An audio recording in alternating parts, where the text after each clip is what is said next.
Welcome back to KL42 riders corner. ഞാനപ്പോൾ നിൽക്കുന്നത് ഇപ്പോൾ കരിമാലൂരാണ്. അപ്പോൾ ഇവിടെ പാടത്തൊക്കെ നല്ല അടിപൊളിയായിട്ട് നെൽകൃഷിയൊക്കെ ഇപ്പോൾ ഉണ്ട്. നമ്മുടെ ഇവിടെ തൊട്ടടുത്തൊരു എരണ്ടക്കൊക്കെ ഇപ്പോൾ ഉണ്ട്. എരണ്ടല്ല,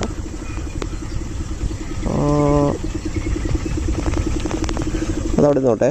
ഇപ്പോൾ നമ്മുടെ ചെറുക്കൻ നമ്മുടെ വണ്ടി അവിടെ ഉണ്ട്. വണ്ടി ഇപ്പോൾ അത്യാവശ്യം കിലോമീറ്റേഴ്സ് ഓടിയിട്ടുണ്ട്.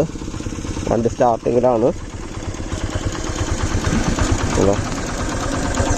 വണ്ടി അത്യാവശ്യം കുഴപ്പമില്ലാത്തൊരു കണ്ടീഷനിലാണ്. വണ്ടി ഇപ്പോൾ പ്രശ്നം എന്താണെന്ന് വെച്ചാൽ നമുക്ക് ടൈമിങ് ചെയിൻ മാറാറായിട്ടുണ്ട്. അതിൻ്റെ നോയ്സും കാര്യങ്ങളൊക്കെ വന്നു തുടങ്ങിയിട്ടുണ്ട്.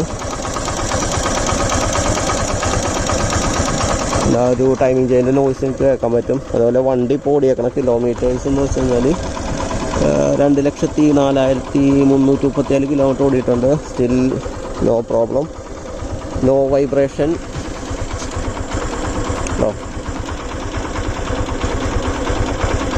സീറോ വൈബ്രേഷനാണ് ഇപ്പോഴും വണ്ടിക്കുള്ളത്. വേറെ പ്രശ്നങ്ങളൊന്നുമില്ല. ഇപ്പോഴും വണ്ടി സ്റ്റാർട്ടിങ്ങിലാണ്. അപ്പോൾ ഞാനിപ്പോൾ ആലുവയില സുസുക്കിയുടെ ഷോറൂമിൽ പോയിട്ടാണ് സർവീസ് ചെയ്യാൻ പോണത്. അപ്പോൾ എത്ര കോസ്റ്റ് ആകും, ഡീറ്റെയിൽസൊന്നും കാര്യങ്ങളും ഇടാം. സ്പെയർ പാർട്സ് അവൈലബിൾ ആണോ എന്നുള്ള ഡീറ്റെയിൽസ് അവിടെ ചെന്നിട്ട് ഇടാം. ഞാൻ ഓൾറെഡി കുറച്ച് സ്പെയർ പാർട്സ് ഞാൻ ഓർഡർ ചെയ്തിട്ടുണ്ട്, ടൈമിങ് ചെയിനും അങ്ങനത്തെ കാര്യങ്ങളൊക്കെ.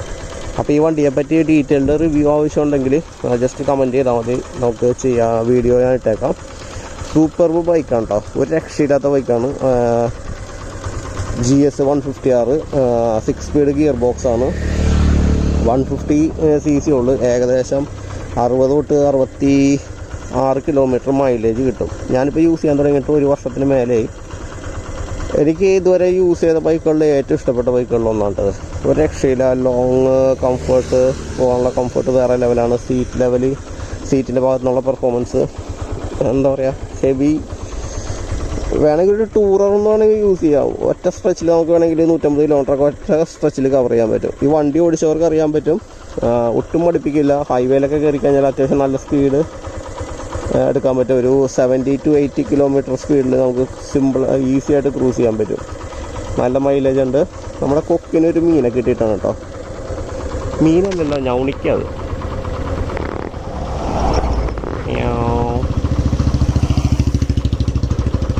ആള് ഞൗണിക്കട തൊണ്ട് കൊത്തിപ്പൊട്ടി ചെയ്യുന്നുണ്ട്. അതവിടെ നിന്ന് കഴിച്ചോട്ടെ, നമുക്ക് നമ്മുടെ കാര്യം നോക്കാം. അപ്പോൾ ഷോറൂമിൽ എത്തിയിട്ട് ബാക്കി ഡീറ്റെയിൽസൊക്കെ ഇടാം. ഫോട്ടോഷൂട്ട് കാര്യങ്ങളൊക്കെ ചെയ്യാനായിട്ട് ബെസ്റ്റ് പ്ലേസ് ആണ് കേട്ടോ കരിമാലൂര്. ഒരു രക്ഷയില്ല, പൊളി വൈബാണ് രാവിലെ വന്നിട്ട്. അപ്പോൾ ബാക്കി വിശേഷങ്ങൾ ഷോറൂമിൽ ചെന്നിട്ടാണ്.